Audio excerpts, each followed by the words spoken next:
আসসালামু আলাইকুম রহমতুল্লাহ। প্রিয় দর্শক মণ্ডলী, আশা করি আল্লাহর অশেষ রহমতে সকলে অনেক ভালো আছেন।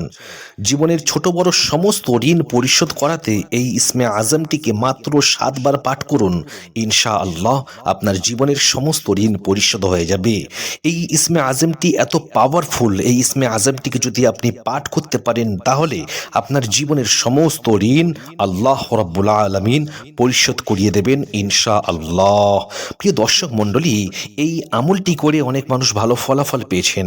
আপনি যদি ঋণের মধ্যে জর্জরিত হয়ে থাকেন, দেনাতে আপনি বাজারের মধ্যে যেতে পারেন না, আপনাকে মানুষ বাড়িতে তেড়ে এসে আপনার কাছ থেকে ঋণ চায়, আপনার কাছ থেকে দেনার টাকা চায়, তাহলে এই আমলটিকে আপনি করতে পারেন।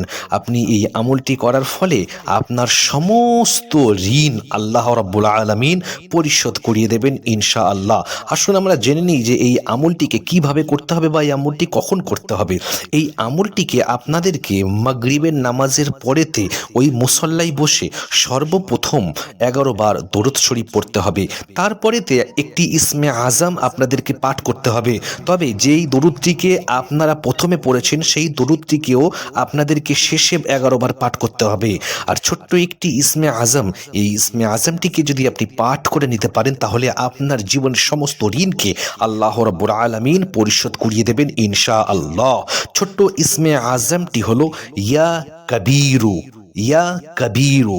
ঠিক এইভাবে যদি আপনারা মাত্র 7 বার এই নামটিকে পাঠ করতে পারেন তাহলে এই নামের বরকতে আপনার জীবন থেকে সমস্ত ঋণ মুছে দেবেন আল্লাহ রাব্বুল আলামিন। প্রিয় দর্শক মণ্ডলী, তার সাথে সাথে আজকের ভিডিওটি এতদূর পর্যন্ত।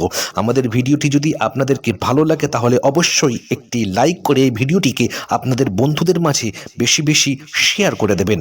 ভালো থাকবেন, সুস্থ থাকবেন। আল্লাহ হাফিজ।